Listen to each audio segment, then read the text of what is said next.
May the words of my mouth and the meditation of our hearts be always acceptable in your sight. O Lord, our rock and our redeemer. Amen. Amen. Please be seated. I know that actually yesterday was the feast day of Mary Magdalene. So quite honestly, I used my prerogative as a bishop and decided to offer the celebration today. Really for several reasons, part of which was personal. I just wanted to sit with Mary Magdalene and hear her story. And that's what the lessons invite us to do.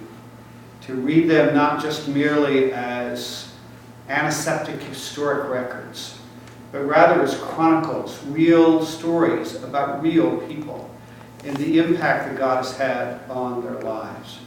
But also because as we are receiving one who will eventually be raised up as a deacon in the Episcopal Church, the story of Magdalene is almost emblematic of the role that a deacon plays as a pastor.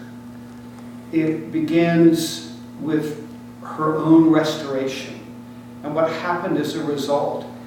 That's why we offered in the collect at the very beginning of the service, mercifully grant that by your grace we may be healed from all our infirmities and know you in the power of his unending life.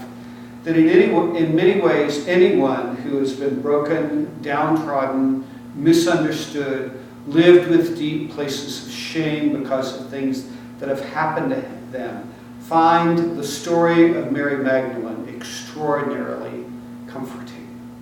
Because she is one of those characters in the scripture, not unlike others, but certainly for her, whose sins are sort of out there in public.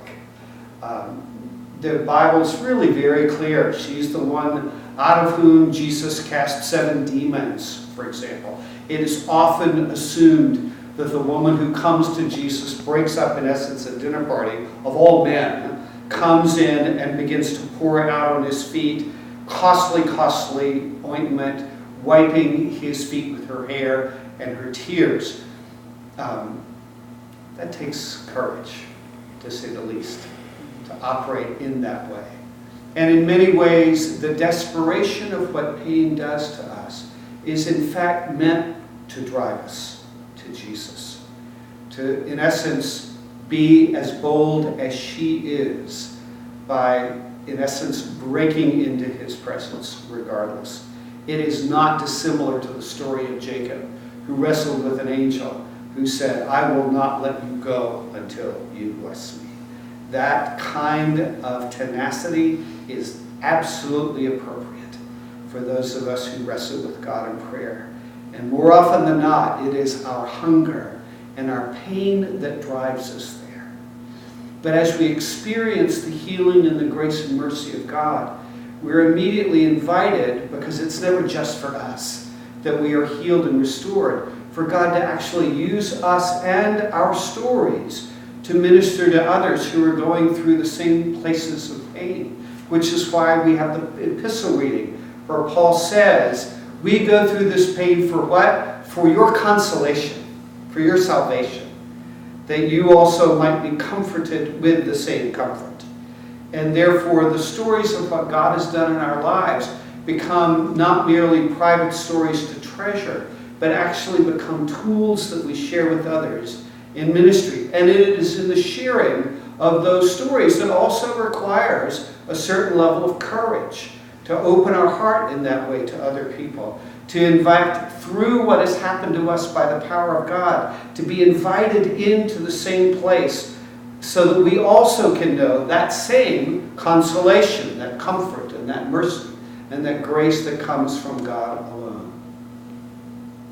It is a commissioning, which is finally what takes us to the gospel reading, where Mary Magdalene is laid out as actually the very first person to see Jesus face to face after the resurrection, and is commissioned by Jesus to go tell those terrified apostles who don't have the same courage, who are hiding out behind locked doors, that he really is risen from the dead, which is why many of the early Christian writers would call her an apostle to the apostles, by being one who would be sent to proclaim his resurrection.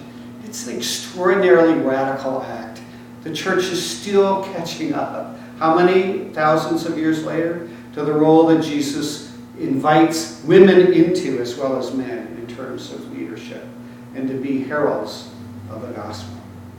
So, who is Mary Magdalene? This enigmatic figure. This woman with a very checkered past. This woman with a very strong and courageous spirit.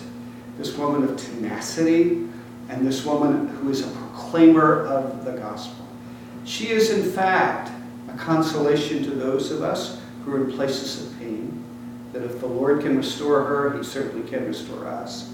It is also a call to seek God with real courage and to keep knocking on the door, regardless of the price. And to be as ones who have received that kind of wonder, that kind of peace that passes understanding, that kind of great healing. To be a courageous, vulnerable, transparent servant to others. That, if Mary can be restored, so can you. Let me tell you what's happened to me. And as a result, be a messenger of the resurrection. All of that is embodied in the diaconal ministry.